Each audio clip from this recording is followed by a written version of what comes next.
Bonjour à tous, Nicolas Laï, coach sportif. Aujourd'hui, on se retrouve pour une nouvelle vidéo, donc un nouvel exercice de mon livre La méthode Laï. On sera sur un exercice très efficace et surtout très complémentaire à l'ensemble des exercices de la méthode, notamment un exercice qui ressemble, qui est très proche du gainage Superman que vous pouvez voir dans d'autres vidéos. Donc dans la playlist La méthode Laï, qui font partie des exercices de la méthode du programme. Là, on sera sur un gainage vertical, donc un gainage, comme son nom l'indique, effectué à la verticale. Un gainage qui va nous obliger à contracter les muscles du dos, tous les muscles qui longent notre colonne vertébrale, nos érecteurs du rachis, donc nos muscles spinaux, nos rhomboïdes, nos trapèzes, voilà, enfin tous les muscles de la chaîne postérieure seront concernés, mais surtout ces muscles-là, muscles qui, une fois renforcés, protégeront en fait, vos vertèbres, qui agissent un petit peu comme des ressorts, c'est-à-dire que lorsque vous allez porter une charge, par exemple sur un squat barre libre avec une barre sur le dos, ce sont ces petits muscles qui vont permettre à la charge de résister et donc de ne pas tasser complètement vos disques intervertébraux, par exemple.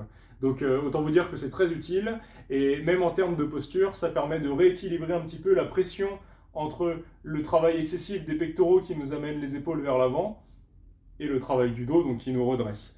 Donc c'est vraiment un incontournable, c'est souvent un exercice que je vous inclus dans les périodes de récupération. Par exemple, suite à un exercice comme les tractions, vous auriez à faire 30 secondes de gainage vertical, donc GV en abréviation dans le programme pour aller un petit peu plus vite, à enchaîner tout de suite après, donc ça vous prend pas beaucoup d'énergie et c'est très intéressant au niveau postural, surtout pour étirer et réveiller un petit peu les muscles en début de séance, ce qui nous permettra d'être un petit peu plus grandi, un petit peu plus efficace en fait par la suite dans notre séance dos. Alors pour réaliser l'exercice, vous avancez un petit peu les pieds par rapport au mur, ça ressemble à la chaise en fait. Sauf que là, vous n'allez pas souffrir au niveau des jambes, ce sera au niveau du dos. Donc en fait, vous êtes ici, vous fléchissez légèrement sur vos genoux, vous collez vos fesses sur le mur. Donc ici, je dois avoir l'espace de passer un bras, ça veut dire que je dois cambrer mon bas du dos, je ne dois pas coller complètement mon dos, c'est très important. Vous devez cambrer au maximum votre dos, un peu comme sur une posture de développé couché à la barre libre, ça vous entraîne aussi au développé couché à la barre libre. Donc vous êtes ici, vous resserrez au maximum votre ceinture scapulaire, donc vous resserrez vos omoplates au maximum, vous tendez vos bras contre le mur, vous devez toucher, ici, soit plus haut, ce qui rend l'exercice plus dur, soit plus bas, ce qui est plus facile à maintenir selon votre niveau. Moi, je suis à peu près par ici quand je le fais.